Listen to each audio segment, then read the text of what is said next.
नमस्कार। प्रस्तुत है कथा सम्राट मुंशी प्रेमचंद की एक बहुत ही लोकप्रिय कहानी स्वामिनी।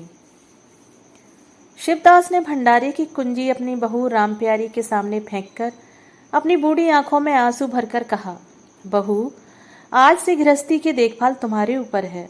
मेरा सुख भगवान से देखा नहीं गया, नहीं तो क्या जवान बेटे को यूं ही छीन लेते। उसका काम करने वाला तो कोई चाहिए। एक हल तोड़ दूं तो गुजारा न होगा। मेरे ही कुकर्म से भगवान का यह कोप आया है और मैं ही अपने माथे पर उसे सह लूंगा। बिरजू का हल अब मैं ही संभालूंगा। अब घर की देख रेख करने वाला, धरने उठाने वाला तुम्हारे सिवा दूसरा कौन है। रो मत बेटा, भगवान की जो इच्छा थी वह हुआ और जो इच्छा होगी वह होगा। हमारा तुम्हारा क्या बस है। मेरे जीते जी तुम्हें कोई टेढ़ी आंख से नहीं देख सकेगा। तुम किसी की बात का मत सोचो। बिरजू गया तो भी बैठा ही हुआ हूं मैं। राम प्यारी और राम दुलारी दो सगी बहनें थीं। दोनों का विवाह मथुरा और बिरजू दो सगे भाइयों से हुआ। दोनों बहनें नहर की तरह ससुराल में भी प्रेम और आनंद से रहने लगी। शिवदास को पेंशन मिलती। दिन भर द्वार पर गपशप करते, भरा पूरा परिवार देखकर प्रसन्न होते और अधिकतर धर्म चर्चा में लगे रहते थे। लेकिन देवगति से बड़ा लड़का बिरजू बीमार पड़ा और आज उसे मरे हुए 15 दिन बीत गए। आज क्रियाकर्म से फुर्सत मिली और शिवदास ने सच्चे कर्मवीर की भांति फिर जीवन संग्राम के लिए कमर कस ली। मन में उसे चाहे कितना ही दुख हुआ हो, उसे किसी ने रोते नहीं देखा। आज अपनी बहू को देखकर एक क्षण के लिए उसकी आंखें सजल हो गईं, लेकिन उसने मन को संभाला और रुद्ध कंठ से उसे दिलासा देने लगा। कदाचित उसने सोचा था कि घर की स्वामिनी बनकर विधवा के आंसू पुछ जाएंगे, कम से कम उसे इतना कठोर परिश्रम न करना पड़ेगा।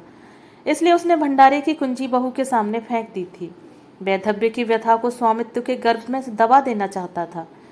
राम प्यारी ने पुलकित कंठ से कहा, यह कैसे हो सकता है दादा कि तुम मेहनत मजदूरी करो और मैं मालकिन बनकर बैठूं। काम धंधे में लगी रहूंगी तो मन बदला रहेगा, बैठे बैठे तो रोने के सिवा और कुछ न होगा। शिवदास ने समझाया, बेटा, दैवगति में तो किसी का बस नहीं। रोने धोने से हलकानी के सिवा और क्या हाथ आएगा। घर में भी तो 20 काम हैं। कोई साधु संत आ जाए तो कोई पाहुना ही आ पहुंचे तो उनके सेवा सत्कार के लिए किसी को घर पर रहना ही पड़ेगा। बहू ने बहुत धीरे से कहा। शिवदास ने एक न सुनी। शिवदास के बाहर चले जाने पर राम प्यारी ने कुंजी उठाई तो उसे मन में अपूर्व गौरव और उत्तरदायित्व का अनुभव हुआ। जरा देर के लिए पति वियोग का दुख उसे भूल गया। उसकी छोटी बहन और देवर दोनों काम करने गए हुए थे। शिवदास बाहर था, घर बिल्कुल खाली था। इस वक्त वह निश्चिंत होकर भंडारे को खोल सकती है। उसमें क्या क्या सामान है, क्या क्या विभूति है, यह देखने के लिए उसका मन लालायित हो उठा। इस घर में वह कभी न आई थी। जब कभी किसी को कुछ देना या किसी से कुछ लेना होता था, तभी शिवदास आकर इस कोठरी को खोला करता था। फिर उसे बंद कर वह ताली अपने कमर में रख लेता था। राम प्यारी कभी कभी द्वार की दरारों से भीतर झांकती थी, पर अंधेरे में कुछ न दिखाई देता। सारे घर के लिए वह कोठरी तिलिस्म या रहस्य था, जिसके विषय में भांति भांति की कल्पनाएं होती रहती थीं। आज राम प्यारी को वह रहस्य खोलकर देखने का अवसर मिल गया। उसने बाहर का द्वार बंद कर दिया कि कोई उसे भंडार खोलते न देख ले, नहीं सोचेगा बेजरूरत उसने क्यों खोला। तब आकर कांपते हुए हाथों से ताला खोला। उसकी छाती धड़क रही थी कि कोई द्वार न खटखटाने लगे। अंदर पांव रखा तो उसे कुछ उसी प्रकार का, लेकिन उससे कहीं तीव्र आनंद हुआ जो उसे अपने गहने कपड़े की पिटारी खोलने में होता था। मटकों में गुड़, शक्कर, गेहूं, जौ आदि चीजें रखी हुई थीं। एक किनारे बड़े बड़े बर्तन धरे थे जो शादी ब्याह के अवसर पर निकाले जाते थे या मांग कर दिए जाते थे। एक आले पर मालगुजारी की रसीदें और लेन देन के पुर्जे बंधे हुए रखे थे। कोठरी में एक विभूति सी छाई थी, मानो लक्ष्मी अज्ञात रूप से विराज रही हो। उस विभूति की छाया में राम प्यारी आधे घंटे तक बैठी अपनी आत्मा को तृप्त करती रही। प्रतिक्षण उसके हृदय पर ममत्व का नशासा छाया जा रहा था। जब वह उस कोठरी से निकली तो उसके मन में संस्कार बदल गए थे, मानो किसी ने उस पर मंत्र डाल दिया हो। उसी समय द्वार पर किसी ने आवाज दी। उसने तुरंत भंडारे का द्वार बंद किया और जाकर सदर दरवाजा खोल दिया। देखा तो पड़ोसिन झुनिया खड़ी है और 1 रुपया उधार मांग रही है। राम प्यारी ने रुखाई से कहा, अभी तो 1 पैसा घर में नहीं है जीजी, क्रियाक्रम में सब खर्च हो गया। झुनिया चकरा गई। चौधरी के घर में इस समय 1 रुपया भी नहीं है यह विश्वास करने की बात न थी। जिसके यहाँ सैकड़ों का लेन देन है वह सब कुछ क्रियाक्रम में नहीं खर्च कर सकता। अगर शिवदास ने बहाना किया होता तो उसे आश्चर्य न होता।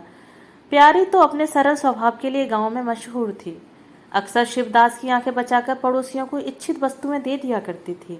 अभी कल ही उसने जानकी को सेर भर दूध दिया, यहाँ तक कि अपने गहने तक मांगे दे देती थी। कृपण शिवदास के घर में ऐसी सखरज बहू का आना गांव वाले अपने सौभाग्य की बात समझते थे। झुनिया ने चकित होकर कहा, ऐसा न कहो जीजी, बड़े गाढ़े में पड़कर आई हूँ। नहीं, तुम जानती हो मेरी आदत ऐसी नहीं है। बाकी का 1 रुपया देना है। प्यादा द्वार पर खड़ा बकझक कर रहा है। रुपया दे दो तो किसी तरह यह विपत्ति टले। मैं आज के 8वें दिन आकर दे जाऊंगी। गांव में और कौन घर है जहां मांगने जाऊं। प्यारी टस से मस न हुई। उसके जाते ही प्यारी सांझ के लिए रसोई पानी का इंतजाम करने लगी। पहले चावल दाल बीनना अपाड़ लगता था और रसोई में जाना तो सूली पर चढ़ने से कम न था। कुछ देर बहनों में झाँव झाँव होती, तब शिवदास आकर कहते, क्या आज रसोई न बनेगी? तो 2 में से एक उठती और मोटे मोटे टिक्कड़ लगाकर रख देती, मानो बैलों का रातब हो। आज प्यारी तन मन से रसोई के प्रबंध में लगी हुई है। अब वह घर की स्वामिनी है। तब उसने बाहर निकलकर देखा कितना कूड़ा करकट पड़ा हुआ है। बुढ़ऊ दिन भर मक्खी मारा करते हैं, इतना भी नहीं होता कि जरा झाड़ू ही लगा दे। अब क्या इनसे इतना भी न होगा? द्वार चिकना होना चाहिए कि देखकर आदमी का मन प्रसन्न हो जाए, यह नहीं कि उबकाई आने लगे। अभी कह दूं तो तिनक उठें। अच्छा, मुन्नी नाद से अलग क्यों खड़ी है? उसने मुन्नी के पास जाकर नाद में झांका। दुर्गंध आ रही थी। ठीक मालूम होता है महीनों से पानी ही नहीं बदला गया। इस तरह तो गाय रह चुकी। अपना पेट भर लिया, छुट्टी हुई, और किसी से क्या मतलब। हाँ, दूध सबको अच्छा लगता है। दादा द्वार पर बैठे चिलम पी रहे हैं, मगर इतना नहीं होता कि 4 घड़ा पानी नाद में डाल दें। मजूर रखा है, वह भी 3 कौड़ी का। खाने को 1.5 से, काम करते नानी मरती है। आज आता है तो पूछती हूँ, नाद में पानी क्यों नहीं बदला? रहना हो रहे, न रहना हो जाए। आदमी बहुत मिलेंगे। चारों ओर तो लोग मारे मारे फिर रहे हैं। आखिर उससे न रहा गया, घड़ा उठाकर पानी लाने चली। शिवदास ने पुकारा, पानी का क्या होगा बहू, इसमें पानी भरा हुआ है। प्यारी ने कहा, नाद का पानी सड़ गया है। मुन्नी भूसे में मुंह नहीं डालती, देखते नहीं हो, कोस भर पर खड़ी है। शिवदास मार्मिक भाव से मुस्कराए और आकर बहू के हाथ से घड़ा ले लिया। कई महीने बीत गए। प्यारी के अधिकार में आते ही उस घर में जैसे वसंत आ गया। भीतर बाहर जहां देखिए किसी निपुण प्रबंधक के हस्त कौशल, सुविचार और सुरुचि के चिन्ह दिखते थे। प्यारी ने गृह यंत्र की ऐसी चाबी कस दी थी कि सभी पुर्जे ठीक ठाक चलने लगे थे। भोजन पहले से अच्छा मिलता है और समय पर मिलता है। दूध ज्यादा होता है, घी ज्यादा होता है और काम ज्यादा होता है। प्यारी न खुद विश्राम लेती है, न दूसरों को विश्राम लेने देती है। घर में ऐसी बरकत आ गई है कि जो चीज मांगो घर ही में निकल आती है। आदमी से लेकर जानवर तक सभी स्वस्थ दिखाई देते हैं। अब वह पहले की सी दशा नहीं है कि कोई चिथड़े लपेटे घूम रहा है, किसी को गहने की धुन सवार है। हाँ, अगर कोई रुग्ण और चिंतित तथा मलिन वेश में है तो वह प्यारी है। फिर भी सारा घर उससे जलता है। यहाँ तक कि बूढ़े शिवदास भी कभी कभी उसकी बदगोई करते हैं। किसी को पहर रात उठना अच्छा नहीं लगता। मेहनत से सभी जी चुराते हैं, फिर भी यह सब मानते हैं कि प्यारी न हो तो घर का काम न चले। और तो और दोनों बहनों में भी अब उतना अपनापन नहीं रहा। प्रातः काल का समय था। दुलारी ने हाथों के कड़े लाकर प्यारी के सामने पटक दिए और घुन्नाई हुई बोली, लेकर इसे भी भंडारे में बंद कर दे। प्यारी ने कड़े उठा लिए और कोमल स्वर से कहा, कह तो दिया, हाथ में रुपए आने दे, बनवा दूंगी। अभी ऐसा घिस नहीं गया है कि आज ही उतार कर फेंक दिया जाए। दुलारी लड़ने को तैयार होकर आई थी। बोली, तेरे हाथ में काहे को कभी रुपए आएंगे और काहे को कड़े बनेंगे?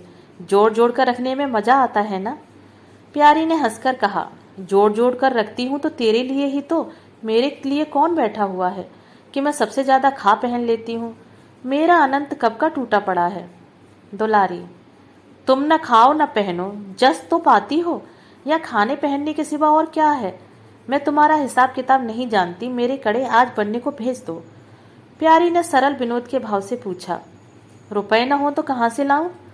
दुलारी ने उद्दंडता के साथ कहा, मुझे इससे कोई मतलब नहीं, मैं तो कड़े चाहती हूँ। इसी तरह घर के सब आदमी अपने अपने अवसर पर प्यारी को दो चार खरी खोटी सुना करते थे और वह गरीब सबकी धौंस हंसकर सहती थी। स्वामिनी का यह धर्म है कि सबकी धौंस सुन ले और करे वही जिसमें घर का कल्याण हो। स्वामित्व के कवच पर धौंस, ताने, धमकी किसी का असर न होता। उसकी स्वामिनी की कल्पना इन आघातों से और भी स्वस्थ होती थी। वह गृहस्थी की संचालिका है, सभी अपने अपने दुख उसी के सामने रोते हैं, पर जो कुछ वह करती है वही होता है। इतना उसे प्रसन्न करने के लिए काफी था। गांव में प्यारी की सराहना होती थी। अभी उम्र ही क्या है, लेकिन सारे घर को संभाले हुए है। चाहती तो सगाई करके चैन से रहती। इस घर के पीछे अपने को मिटाए देती है। कभी किसी से हंसती बोलती भी नहीं, जैसे काया पलट हो गई। कई दिन बाद दुलारी के कड़े बनकर आ गए। प्यारी खुद सुनार के घर दौड़ दौड़ गई। संध्या हो गई थी। दुलारी और मथुरा हाट से लौटे। प्यारी ने नए कड़े दुलारी को दिए। दुलारी निहाल हो गई। चटपट कड़े पहने और दौड़ी हुई बरोठे में जाकर मथुरा को दिखाने लगी। प्यारी बरोठे के द्वार पर छिपी खड़ी यह दृश्य देखने लगी। उसकी आंखें सजल हो गईं। दुलारी उससे कुल 3 ही साल छोटी है, पर दोनों में कितना अंतर है। उसकी आंखें मानो उस दृश्य पर जम गईं। दंपत्ति का वह सरल आनंद, उनका प्रेमालिंगन, उनकी मुग्ध मुद्रा प्यारी की टकटकी सी बन गई। यहाँ तक कि दीपक के धुंधले प्रकाश में वे दोनों उसकी नजरों से गायब हो गए और अपने ही अतीत जीवन की एक लीला आंखों के सामने बार बार नए नए रूप में आने लगी। सहसा शिवदास ने पुकारा, बड़ी बहू, एक पैसा दो, तमाकू मंगवाऊं। प्यारी की समाधि टूट गई। आंसू पहुंचती हुई भंडारे में पैसा लेने चली गई। एक एक करके प्यारी के गहने उसके हाथ से निकलते जाते थे। वह चाहती थी मेरा घर गांव में सबसे संपन्न समझा जाए, और इस महत्वाकांक्षा का मूल्य देना पड़ता था। कभी घर की मरम्मत के लिए और कभी बैलों की नई गोई खरीदने के लिए, कभी नातेदारों के व्यवहारों के लिए, कभी बीमारों की दवा दारू के लिए रुपए की जरूरत पड़ती रहती थी। और जब बहुत कतर ब्योंत करने पर भी काम न चलता तो वह अपनी कोई न कोई चीज निकाल देती, और चीज एक बार हाथ से निकलकर फिर कभी न लौटती थी। वह चाहती तो इनमें से कितने ही खर्चों को टाल जाती, पर जहाँ इज्जत की बात आ पड़ती थी वह दिल खोलकर खर्च करती। अगर गांव में हेटी हो गई तो क्या बात रही, लोग उसी का नाम धरेंगे। दुलारी के पास भी गहने थे। 2-1 चीजें मथुरा के पास भी थीं, लेकिन प्यारी उनकी चीजें न छूती। उनके खाने पहनने के दिन हैं, वे इस जंजाल में क्यों फंसे। दुलारी को लड़का हुआ तो प्यारी ने धूमधाम से जन्मोत्सव मनाने का प्रस्ताव किया। शिवदास ने विरोध किया। क्या फायदा, जब भगवान की दया से सगाई ब्याह के दिन आएंगे तो धूमधाम कर लेना। प्यारी का हौसलों से भरा दिल भला क्यों मानता। बोली, कैसी बात कहते हो दादा, पहलौटे लड़के के लिए भी धूमधाम न हुई तो कब होगी। मन तो नहीं मानता, फिर दुनिया क्या कहेगी। नाम बड़े, दर्शन थोड़े।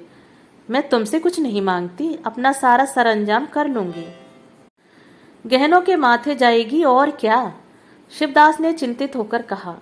इस तरह एक दिन धागा भी न बचेगा। कितना समझाया बेटा, भाई भौजाई किसी के नहीं होते। अपने पास 2 चीजें रहेंगी तो सब मुंह जोहेंगे, नहीं कोई सीधे मुंह बात भी न करेगा। प्यारी ने ऐसा मुंह बनाया मानो वह ऐसी बूढ़ी बातें बहुत सुन चुकी है, और बोली, जो अपने हैं वे भी न पूछे तो भी अपने ही रहते हैं। मेरा धर्म मेरे साथ है, उनका धर्म उनके साथ है। मर जाऊंगी तो क्या छाती पर लाद के ले जाऊंगी। धूमधाम से जन्मोत्सव मनाया गया। बरही के दिन सारी बिरादरी का भोज हुआ। लोग खा पीकर चले गए। प्यारी दिन भर की थकी मांदी आंगन में एक टाट का टुकड़ा बिछाकर कमर सीधी करने लगी। आंखें झपक गईं। मथुरा उसी वक्त घर में आया। नवजात पुत्र को देखने के लिए उसका चित्त व्याकुल हो रहा था। दुलारी सौर गृह से निकल चुकी थी। गर्भावस्था में उसकी देह क्षीण हो चुकी थी। मुंह भी उतर गया था, पर आज स्वस्थता की लालिमा मुख पर छाई हुई थी। सौर के संयम और पौष्टिक भोजन ने देह को चिकना बना दिया था। मथुरा उसे आंगन में देखते ही समीप आ गया और एक बार प्यारी की ओर ताककर उसके निद्रा मग्न होने का निश्चय करके उसने शिशु को गोद में ले लिया और उसका मुंह चूमने लगा। आहट पाकर प्यारी की आंखें खुल गईं, पर उसने नींद का बहाना किया और अधखुली आंखों से यह आनंद क्रीड़ा देखने लगी। माता और पिता दोनों बारी बारी से बालक को चूमते, गले लगाते और उसके मुख को निहारते थे। कितना स्वर्गीय आनंद था। प्यारी की त्रिषित लालसा एक क्षण के लिए स्वामिनी को भूल गई। जैसे लगाम से मुखबद्ध, बोझ से लदा हुआ हाँकने वाले के चाबुक से पीड़ित दौड़ते दौड़ते बेदम तुरंग हिनहिनाने की आवाज सुनकर कनौतियां खड़ी कर लेता है और परिस्थिति को भूलकर एक दबी हुई हिनहिनाहट से उसका जवाब देता है। कुछ वही दशा प्यारी की हुई। उसका मातृत्व जो पिंजरे में बंद मूक निश्चेष्ट पड़ा हुआ था, समीप से आने वाली मातृत्व की चहकार सुनकर जैसे जाग पड़ा और चिंताओं के उस पिंजरे से निकलने के लिए पंख फड़फड़ाने लगा। मथुरा ने कहा, यह मेरा लड़का है। दुलारी ने बालक को गोद में चिमटाकर कहा, हाँ क्यों नहीं, तुम्ही ने तो 9 महीने पेट में रखा है। सांसद तो मेरी हुई, बाप कहलाने के लिए तुम कूद पड़े। मथुरा, मेरा लड़का ना होता तो मेरी सूरत का क्यों होता? चेहरा मोहरा रंग रूप सब मेरा ही तो है। दुलारी, इससे क्या होता है? बीज बनिए के घर से आता है, खेत किसान का होता है, उपज बनिए की नहीं होती, किसान की होती है। मथुरा, बातों में तुमसे कोई न जीतेगा। मेरा लड़का बड़ा हो जाएगा तो मैं द्वार पर बैठकर मजे से हुक्का पिया करूंगा। दुलारी, मेरा लड़का पढ़ेगा लिखेगा, कोई बड़ा हुद्दा पाएगा, तुम्हारी तरह दिन भर बैल के पीछे न चलेगा। मालकिन से कहना है कल एक पालना बनवा दे। मथुरा, अब बहुत सवेरे न उठा करना और छाती फाड़ कर काम भी न करना। दुलारी, यह महारानी जीने देंगी? मथुरा, मुझे तो बेचारी पर दया आती है, उसके कौन बैठा हुआ है, हम ही लोगों के लिए मरती है। भैया होते तो अब तक 2-3 बच्चों की माँ हो गई होती। प्यारी के कंठ में आंसुओं का ऐसा वेग उठा कि उसे रोकने में सारी देह कांप उठी। अपना वंचित जीवन उसे मरुस्थल सा लगने लगा, जिसकी सूखी रेत पर वह हरा भरा बाग लगाने की निष्फल चेष्टा कर रही थी। कुछ दिनों के बाद शिवदास भी मर गया। उधर दुलारी के 2 बच्चे और हुए। वह भी अधिकतर बच्चों के लालन पालन में व्यस्त रहने लगी। खेती का काम मजदूरों पर आ पड़ा। मथुरा मजदूर तो अच्छा था, संचालक अच्छा न था। उसे स्वतंत्र रूप से काम लेने का भी कभी अवसर न मिला। खुद पहले भाई की निगरानी में काम करता रहा, बाद को बाप की निगरानी में काम करने लगा। खेती का तार भी न जानता था। वही मजूर उसके यहाँ टिकते थे जो मेहनत नहीं खुशामद करने में कुशल होते थे। इसलिए प्यारी को अब दिन में 2-4 चक्कर हार के भी लगाने पड़ते। कहने को वह अब भी मालकिन थी, पर वास्तव में घर भर की सेविका थी। मजूर भी उससे त्योरियां बदलते, जमींदार का प्यादा भी उसी पर धौंस जमाता। भोजन में भी किफायत करनी पड़ती। लड़कों को तो जितनी बार मांगे उतनी बार कुछ न कुछ चाहिए। दुलारी तो लड़कोरी थी, उसे भरपूर भोजन चाहिए। मथुरा घर का सरदार था, उसके इस अधिकार को कौन छीन सकता था? मजूर भला क्यों रियायत करने लगे थे? सारी कसर प्यारी पर निकलती थी। वही एक फालतू चीज थी, अगर आधा पेट खाए तो किसी को हानि न हो सकती थी।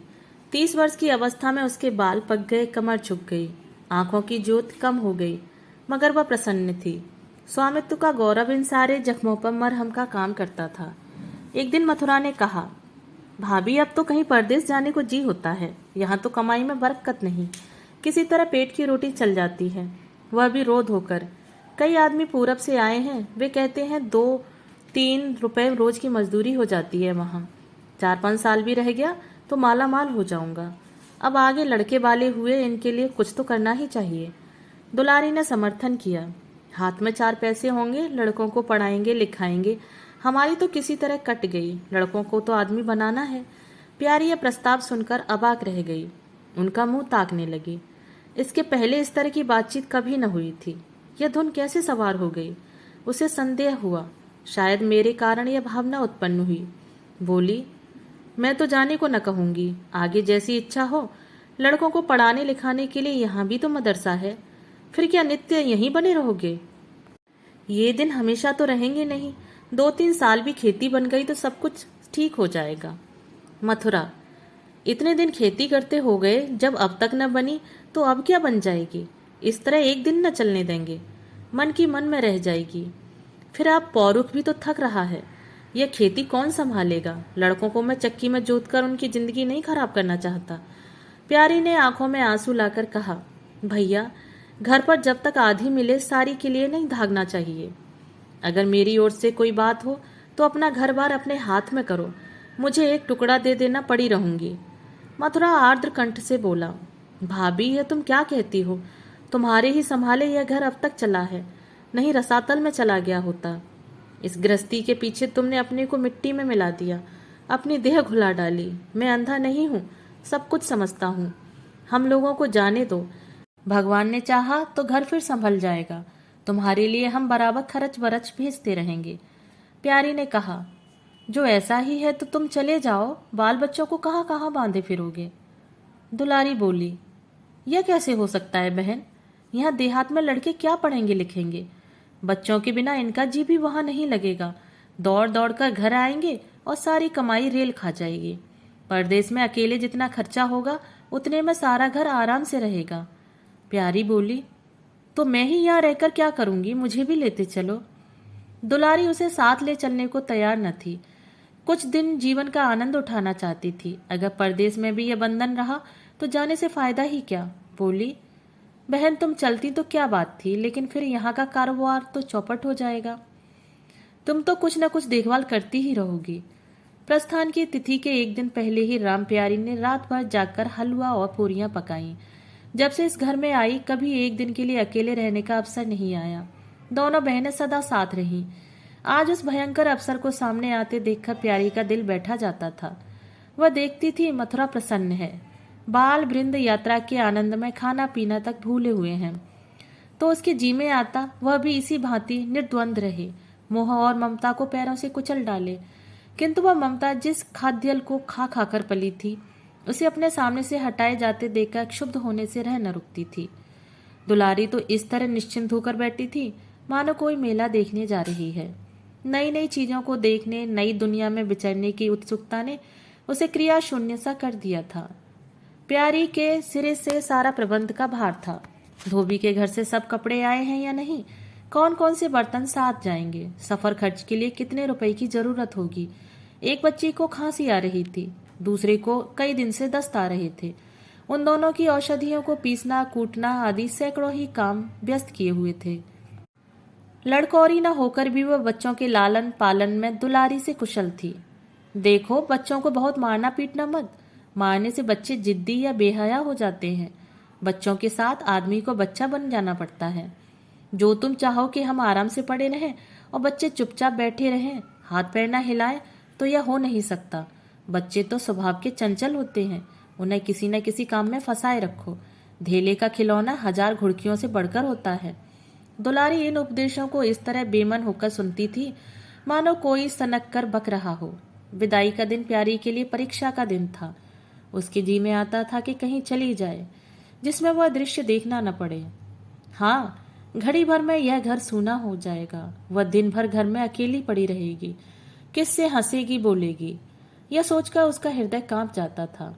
ज्यों ज्यों समय निकट आता था उसकी वृत्तियां शिथिल होती जाती थीं। वह कोई काम करते करते जैसे खो जाती थी और अपलक नेत्रों से किसी वस्तु को ताकने लगती। कभी अवसर पाकर एकांत में जाकर थोड़ा सा रो आती थी। मन को समझा रही थी, यह लोग अपने होते तो क्या इस तरह चले जाते। यह तो मानने का नाता है, किसी पर कोई जबरदस्ती है। दूसरों के लिए कितना ही मरो तो भी अपने नहीं होते।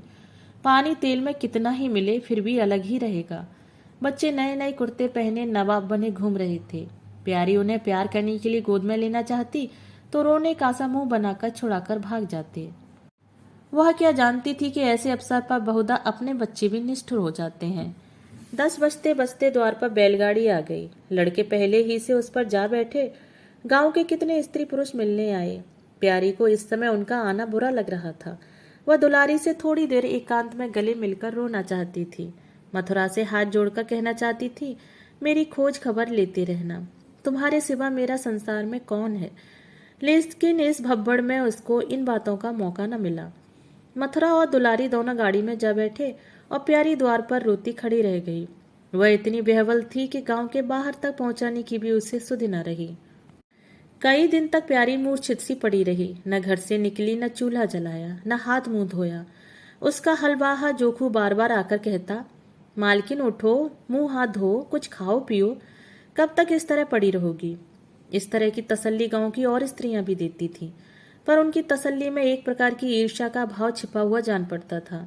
जोखू के स्वर में सच्ची सहानुभूति झलकती थी। जोखू कामचोर, बातूनी और नशेबाज था। प्यारी उसे बराबर डांटती रहती थी। 2-1 बार उसे निकाल भी चुकी थी, पर मथुरा के आग्रह से फिर रख लिया था। आज भी जोखू की सहानुभूति भरी बातें सुनकर प्यारी झुंझलाती। यह काम करने क्यों नहीं जाता? यहाँ मेरे पीछे क्यों पड़ा हुआ है? अगर उसे झड़क देने को जी नहीं चाहता था। उसे उस समय सहानुभूति की भूख थी। फल कांटेदार वृक्ष से भी मिले तो क्या उन्हें छोड़ दिया जाता है? धीरे धीरे क्षोभ का बेग कम हुआ, जीवन के व्यापार होने लगे।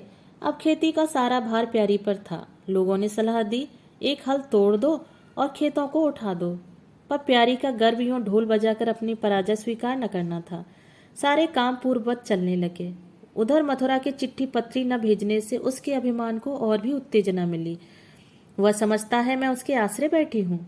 उसके चिट्ठी भेजने से मुझे कोई निधि न मिल जाती। उसे अगर मेरी चिंता नहीं तो मैं कब उसकी परवाह करती हूँ। घर में तो अब विशेष काम रहा नहीं।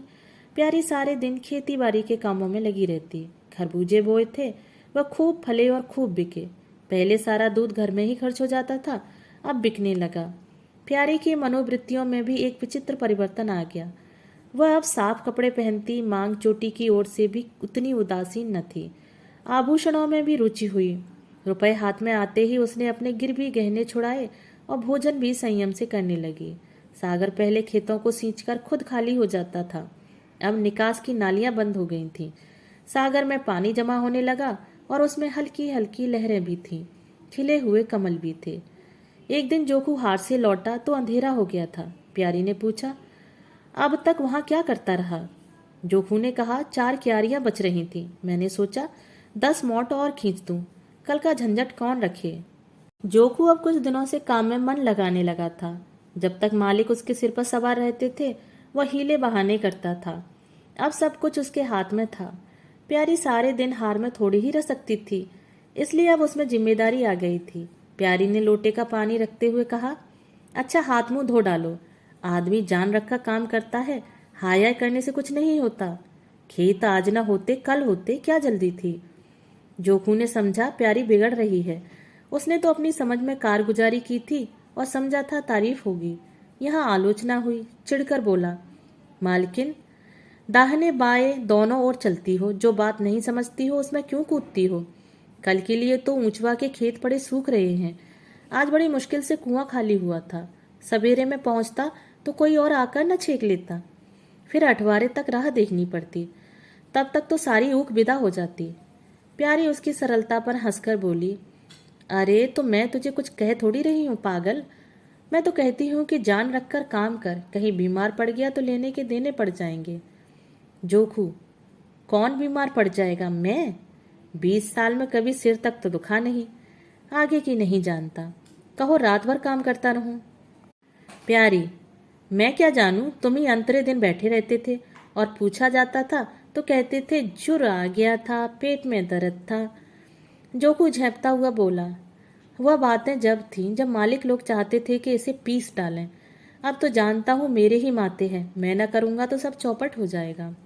प्यारी, मैं क्या देखभाल नहीं करती?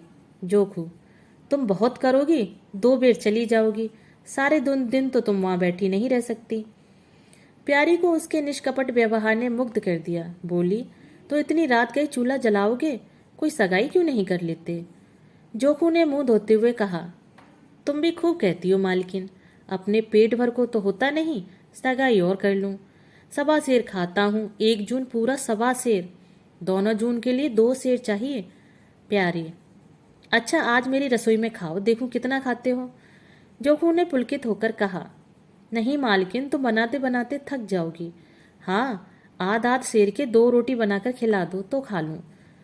मैं तो यही करता हूँ, बस आटा सान कर 2 लिट बनाता हूँ और उपले पर सेंक लेता हूँ। कभी मठे से, कभी नमक से, कभी प्याज से खा लेता हूँ और आकर पड़ रहता हूँ। प्यारी, मैं तुम्हें आज फुलके खिलाऊंगी। जोखू, तब तो सारी रात खाते ही बीत जाएगी। प्यारी, बको मत, चटपट आकर बैठ जाओ। जोखू, जरा बैलों को सानी पानी देता हूँ, फिर बैठूंगा। जोखू और प्यारी में ठनी हुई थी। प्यारी ने कहा, मैं कहती हूँ धान रोपने की कोई जरूरत नहीं, झड़ी लग जाए तो खेत डूब जाए, बरखा बंद हो जाए तो खेत सूख जाए। जुआर बाजरा सन अरहर सब तो है, धान ना सही। जोखू ने अपने विशाल कंधे पर फावड़ा रखते हुए कहा, जब सबका होगा तो मेरा भी होगा, सबका डूब जाएगा तो मेरा भी डूब जाएगा। मैं क्यों किसी से पीछे रहूं? बाबा के जमाने में 5 बीघा से कम नहीं रोपा जाता था। बिरजू भैया ने उसमें 1-2 बीघे और बढ़ा दिए। मथुरा ने भी थोड़ा बहुत हर साल रोपा, तो मैं क्या सबसे गया बीता हूँ? मैं 5 बीघे से कम न लगाऊंगा। तब घर में 2 जवान काम करने वाले थे। मैं अकेला उन दोनों के बराबर खाता हूँ, दोनों के बराबर काम क्यों ना करूँगा? चल झूठा कहीं का। कहते थे 2 सेर खाता हूँ, 4 सेर खाता हूँ, आध सेर में ही रह गए। एक दिन तौलो तब मालूम हो। तौला है, बड़े खाने वाले हो। मैं कहे देती हूँ, धान ना रोपो, मजूर मिलेंगे नहीं, अकेले हलकान होना पड़ेगा। तुम्हारी बला से मैं ही हलकान होऊंगा ना, यह देह किस दिन काम आएगी? प्यारी ने उसके कंधे पर से फावड़ा ले लिया और बोली, तुम पहर रात से पहर रात तक ताल में रहोगे, अकेला मेरा जी उब जाएगा। जोखू को उबने का अनुभव न था। कोई काम न हो तो आदमी पड़कर सो रहे, जी क्यों उबे? बोला, जी उबे तो सो रहना। मैं घर रहूंगा तब तो और भी जी उबेगा। मैं खाली बैठता हूं तो बार बार खाने की सूझती है। बातों में देर हो रही है और बादल घिरे आते हैं। प्यारी ने कहा, अच्छा कल से जाना, आज बैठो। जोखू ने मानो बंधन में पड़कर कहा, अच्छा बैठ गया, कहो क्या कहती हो? प्यारी ने विनोद करते हुए पूछा, कहना क्या है, मैं तुमसे पूछती हूँ, अपनी सगाई क्यों नहीं कर लेते? अकेले मरती हूँ तब 1 से 2 हो जाऊंगी। जोखू शर्माता हुआ बोला, तुमने फिर बेबात की बात छेड़ दी मालकिन। किससे सगाई कर लूँ यहाँ? ऐसी मेहरिया लेकर क्या करूँगा जो गहनों के लिए मेरी जान खाती रहे? प्यारी, यह तो तुमने बड़ी कड़ी शर्त लगाई। ऐसी औरत कहाँ मिलेगी जो गहने भी न चाहे? जोखू, यह मैं थोड़े ही कहता हूँ कि वह गहने न चाहे, हाँ मेरी जान न खाए। तुमने तो कभी गहनों के लिए हट न किया, बल्कि अपने सारे गहने दूसरों के ऊपर लगा दिए। प्यारी के कपोलों पर हल्का सा रंग आ गया। बोली, अच्छा और क्या चाहते हो? जोखू, मैं कहने लगूंगा तो बिगड़ जाओगी। प्यारी की आंखों में लज्जा की एक रेखा नजर आई। बोली, बिगड़ने की बात कहोगे तो जरूर बिगड़ूंगी। जोखू, तो मैं न कहूँगा। प्यारी ने उसे पीछे की ओर ठेलते हुए कहा, कहोगे कैसे नहीं, मैं कहला के छोड़ूंगी। जोखू, मैं चाहता हूँ कि वह तुम्हारी तरह हो, ऐसी गंभीर हो, ऐसी ही बातचीत में चतुर हो, ऐसा ही अच्छा पकाती हो, ऐसी ही किफ़ायती हो, ऐसी ही हंसमुख हो। बस ऐसी औरत मिलेगी तो करूँगा, नहीं इसी तरह पड़ा रहूँगा। प्यारी का मुख लज्जा से आरक्त हो गया। उसने पीछे हटकर कहा, तुम बड़े नटखट हो, हंसी हंसी में सब कुछ कह गए। दोस्तों, अभी आप सुन रहे थे मुंशी प्रेमचंद की कहानी स्वामिनी। अगर आपको ये कहानी पसंद आई हो तो मेरे चैनल को सब्सक्राइब और मेरी वीडियो को लाइक और शेयर जरूर करें और अपने सुझाव मुझे कमेंट बॉक्स में साझा करें। धन्यवाद।